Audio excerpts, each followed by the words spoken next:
Welcome friends, আপনারা সকলেই জানেন রাজ্য সরকারি কর্মীদের বকেয়া ডিএ মামলায় সুপ্রিম কোর্ট মোট বকেয়ার 25% 6 সপ্তাহের মধ্যে মিটিয়ে দিতে বলেছে এবং সুপ্রিম কোর্ট অতীতের যে কোর্টের রায় স্যাট হাইকোর্টের রায়কে মান্যতা দিয়েছে। তবে এই বকেয়া কিভাবে দেওয়া যেতে পারে তার অনেকগুলো বিকল্প সামনে আসছে। এক ঝলকে সেগুলো দেখে নেব এবং এই সংক্রান্ত কোর্টের রায়ও কিন্তু উল্লেখ রয়েছে। তার আগে আপনার কাছে রিকোয়েস্ট রাখবো, চ্যানেল নতুন হলে সাবস্ক্রাইব করবেন, ভিডিওটি শেয়ার করবেন।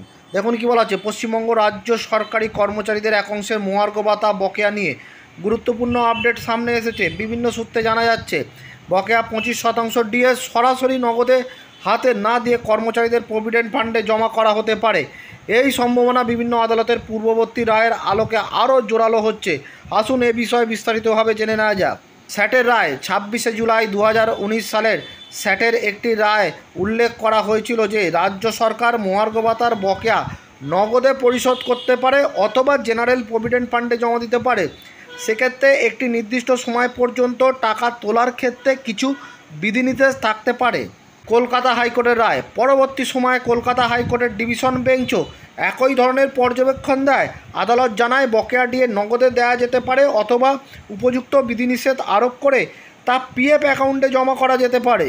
পেনশনারদের জন্য অবসরপ্রাপ্ত কর্মচারীদের যেহেতু জিপিএফ থাকে না, তাই তাদের বকেয়া ডিএ নগদেই পরিশোধ করতে হবে। এই পরিস্থিতিতে রাজ্য সরকারি কর্মচারীদের এক অংশের মধ্যে কিছুটা উদ্বেগ কাজ করলেও পেনশনারদের জন্য বিষয়টি এতটা দুশ্চিন্তার নয়। তাহলে দেখলেন যে বিকল্প ব্যবস্থা কিন্তু কোর্টই বলেছিল, স্যাট বলেছিল, হাইকোর্ট বলেছিল যদি নগদে দেওয়া সম্ভব না হয় তাহলে কিন্তু প্রভিডেন্ট ফান্ডেও দেওয়া যেতে পারে।